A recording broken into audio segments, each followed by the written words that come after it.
Ви благодарам, почитувана председателке, почитувана колежке Тасевска.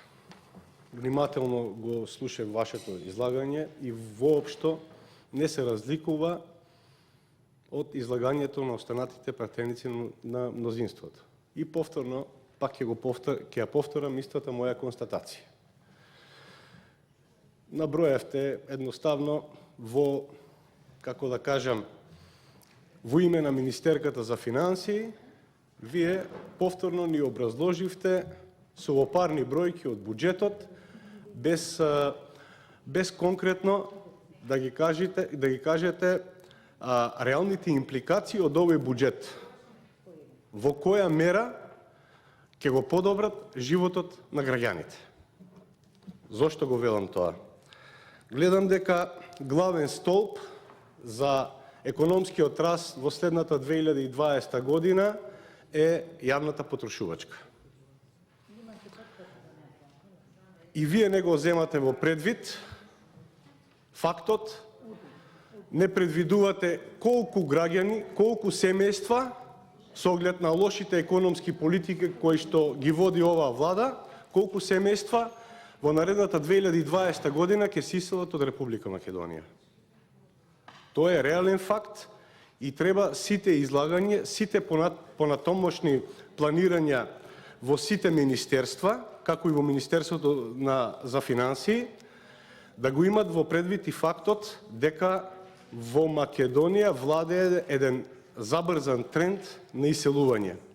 Доколку буџетот треба да се базира на јавната потрошувачка, а со оглед на тоа што најголемиот буџет кој што е креиран за следната година во историјата на државата од скоро 4 милиарди евра, во него има помалку пари за капитални инвестиции. Еве, ќе цитирам еден дел од вашето излагање, дека во овој буџет со кој што предвидувате растење на јавната потрошувачка, растот на капиталните инвестиции во наводници за оваа година, кој што не е финансиран од кредитни линии, туку од сопствени средства. Така вие го интерпретирам она што вие го кажавте во однос на капиталните инвестиции. Па на толку мали капитални инвестиции, доколку ви требаше и да се задолжите, а не сте реализирале ни една третина од нив, дополнително ќе имавме ние сите импликации, како ние овде пратениците и граѓаните, дека воопшто не ви ја бива работата. Минатата година, односно оваа година, нема да успеете ниту половина од буџетот планиран за капитални инвестиции да го реализирате.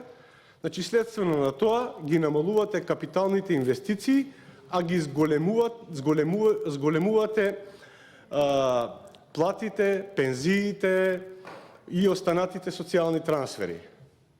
Значи, тоа е политика на краток рок. Јас би кажал дека вие одите all-in, хазардерски. Биде што ќе биде до 12 април, а после тоа кој ќе ги исплаќа платите, пензиите, останатите социјални трансфери, нека му ја мисли. Ако сме ние, ќе се сноогеме, пак ќе лажиме, пак ќе вртиме околу бројките, ќе од чупливо во празно ќе префрламе со ребаланси. Значи, реалната ситуација треба сите ние да им кажеме на граѓаните. Ова ваше обраќање е реално нешто на што би требало да се темели вашата предизборна програма за изборите во април. Пак е сувопарно, бројки нафрлени, проценти, ништо не кажавте со што вие реално ќе го подобрите животот на граѓаните за да го спречите трендот на иселување од Република Македонија во Западна Европа и кон останатите земји во светот. Тоа е реално најголемиот проблем.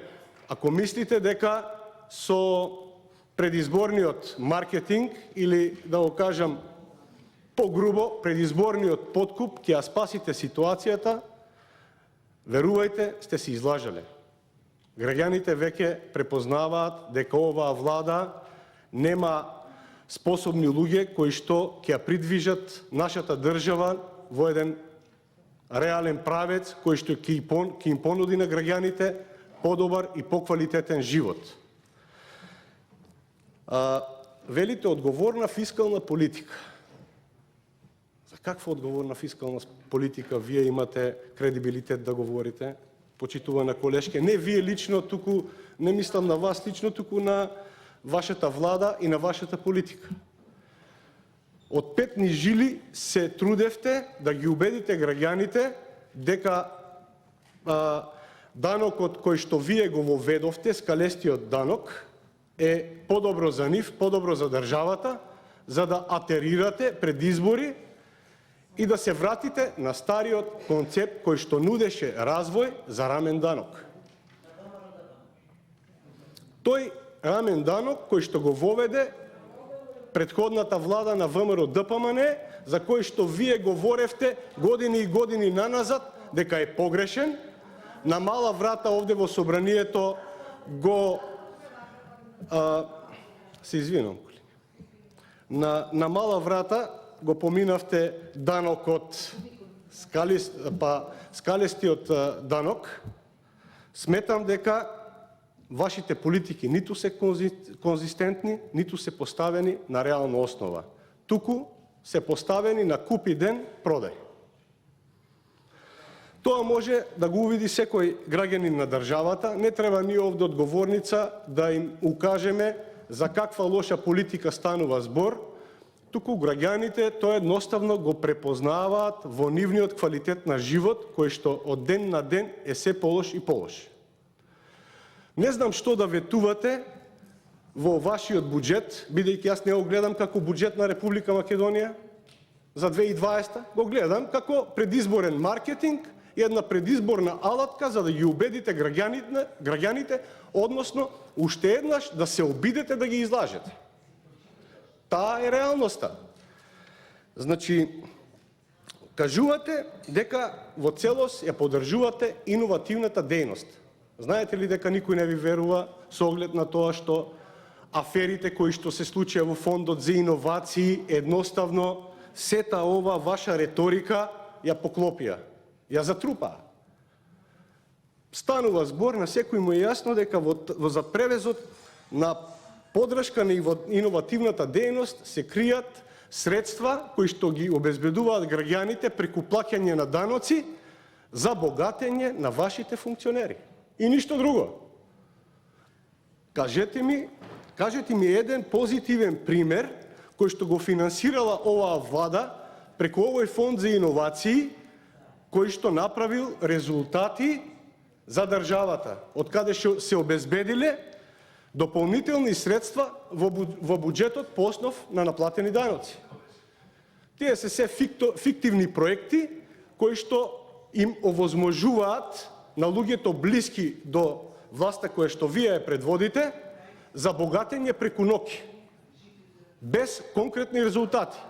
Тоа е едноставно расфрлање со парите на граѓаните за да се збогати еден мал слој на политичари, односно семејства на политичари кои ще ја предводат актуелната власт.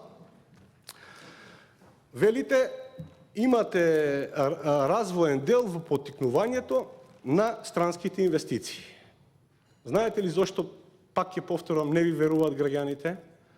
Допред 2-3 години со сите сили се трудевте да ги прикажете големите странски инвестиции кои што во овие страшни моменти ја задржаа на нозе македонската економија, сакавте како ажда и да ги прикажете, како експлоататори, како луѓе што треба, како фирми што треба да бидат избркани од државата, дека тие странски инвестиции не и се потребни на Република Македонија и не знам се какви невокабулари користевте за да тие успешни политики на претходната влада предводена од ВМРО ДПМН да ги прикажете во негативна конотација. Но сепак најголемите приходи и растот кој што не е многу за пофалби со оглед на обкружувањето. Секој пат кога се зема во предвид, тоа го знае и почитуваната заменик министерка, се гледа споредбено. Македонија по сите параметри во економијата во изминатите десетина години беше со најдобри, без разлика какви беа тие растови во бројки, беше секогаш во првите 3, 4, 5 места во Европа и во регионот. Сега, според сите тие параметри, според сите тие мерења на одредени состојби во државите, Македонија е во последните 3-4 места. Таа е реалност и вие знаете таа. Значи, тие се светски агенции кои што ја мерат реалната состојба по одредена област и кажуваат Македонија во 2012, во 2011 година има најголем раст на БДП во регионот. Сега вие се фалите со 3% од прилика, 3,5% на раст на БДП, кога во обкружувањето тој раст е значително поголем. Значи, македонската економија е мала и многу зависи од случувањата на европскиот пазар. Доколку најголемите наши партнери, економски партнери, се наоѓаат во пат на економијата, ние нема да очекуваме некое драстично зголемување. Но сепак, претходната влада во најлоши услови, во сериозни услови на кризи, на економски кризи во Европа и во светот, се справи со тој предизвик и целосно успеа да се справи со намалувањето на бројот на вработени во администрација, со намалувањето на пензиите, со намалувањето на платите, кои што во регионот и пошироко беа тренд.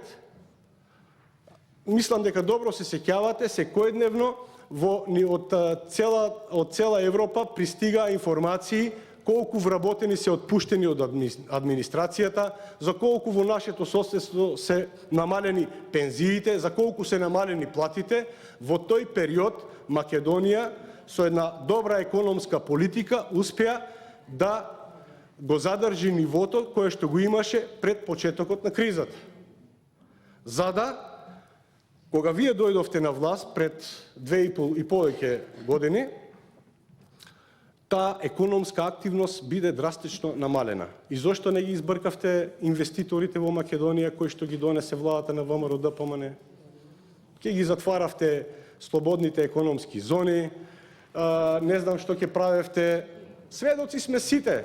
Тоа е пред краток период и добро се сеќаваат граѓаните кои беа ваквите ставови во однос на овие прашања кои што ја решава екзистенцијата и вработуваа луѓе. Па кога ВМРО ДПМН презеде власта во Република Македонија во 2006 година, невработеноста беше над 40%. Трендот на намалување на невработеноста е одраз на силните политики и посветеноста на министрите во владите на ВМРО ДПМН и креирањето на едни добри услови за да странски инвестиции не доаѓаат во државата и ни вработуваат луѓе. Тие инвестиции не се гледат само низ призмата на бројот на вработувања. Има еден куп други работи кои што ги носат со нив. Високи технологии, друг пристап кон изборот и обуката на вработените. Значи, тоа е вложување во човечки капитал. Тоа е вистинско вложување, не е вложување во човечки капитал ако излезете на 4-5 месеци пред избори и им кажете ќе ви ги изголемиме платите толку, пензиите толку, а кај бевте 2,5 години? Кај бевте 2,5 години? Пак ќе кажам, овој буџет е еден одраз на хазардерството кое што е главна одлика на владењето на СДСМ во изминатите 2,5 години. Отидовте all-in, без разлика кои ќе бидат последиците после април. Дали ќе има буџетот доволно средства да ги исплаќа редовните трансфери, да ги исплаќа платите и пензиите. Излезете јавно и кажете им го ова на граѓаните. пензионерите и граѓаните бараат сигурност. Не може вие да си проектирате буџет од 4 милиарди евра во кој што капиталните инвестиции, најголемиот двигател на економијата во државата и растот на БДП го намалувате. Тоа е надвор од целата економска логика. Вие излегувате и говорите така ќе биде, толку проценти, ова ќе го зголемиме, така со добро срочени реченици. Демек, ние не живееме во оваа држава и граѓаните не живеат и не знаат со какви предизвици секојдневно се соочуваат. Состојбата е далеко од таа што вие представувате. Единствено што успеавте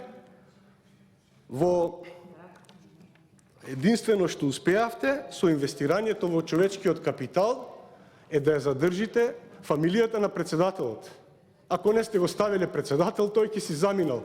Само за еден имаме доказ и за едно семејство дека останал во Република Македонија со позитивните политики на СДСМ. Друг доказ немаме. Факт е дека над 30.000 граѓани си заминаа во 2019 година.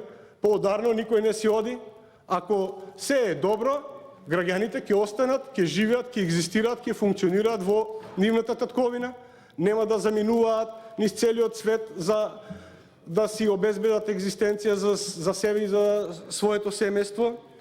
Затоа ќе ве замолам да се симнете на земја, иако е предизборен период. На граѓаните им треба вистината